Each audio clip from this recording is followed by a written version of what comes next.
Good day, Sir Chan. Good day, everyone. I'm Hugh Franco Estrada, and let's talk about Aristotle's De Anima, and more particularly on the subject of the soul. So my thesis is that telos, the body, and the soul are interconnected and interdependent, and they determine life. So one point that would support this is that the soul is the essence of the living self.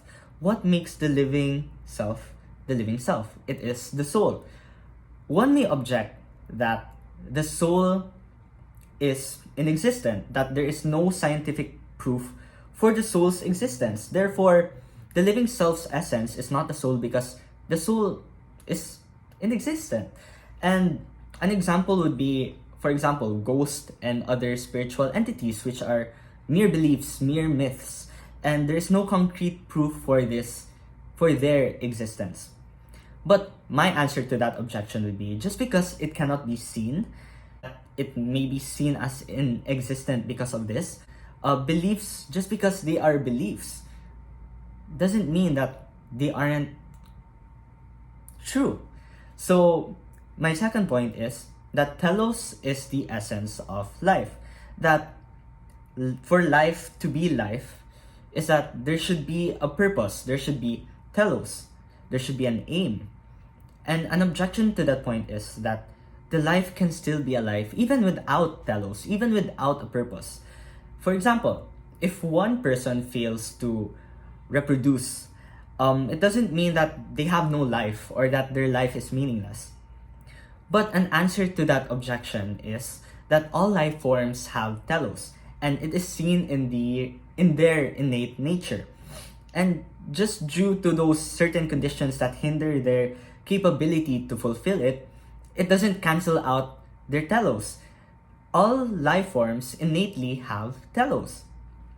My third supporting point is that the substance of the body and the soul is the essence of life fulfilling telos. So one may object that the body can exist on its own even without the soul, or vice versa, where the soul can still exist without the body. And an example would be how Plato would argue that the soul can be separated from the body because the soul has its own capability to think on its own, even without the body.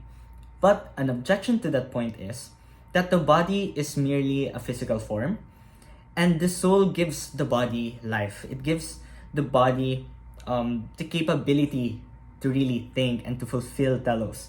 And the body can't exist on its own.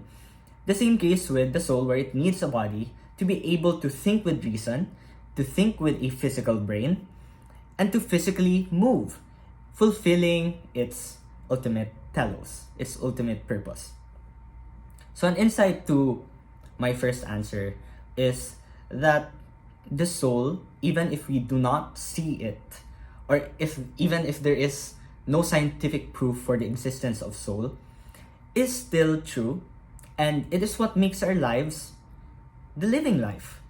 My second insight for my second point is that even when it seems that we lack the capability to fulfill telos, we all have telos according to our innate nature. And that is what characterizes our life, our purposes. Third insight to my third point is that both the body and the soul are connected, and they are what gives life to our lives, and in which this is known to be telos. So to conclude all this, through the existence and interconnectedness of the body and the soul, it gives essence in our lives. It gives essence to our lives, and in which it allows us to fulfill our ultimate telos. That will be all. Thank you so much.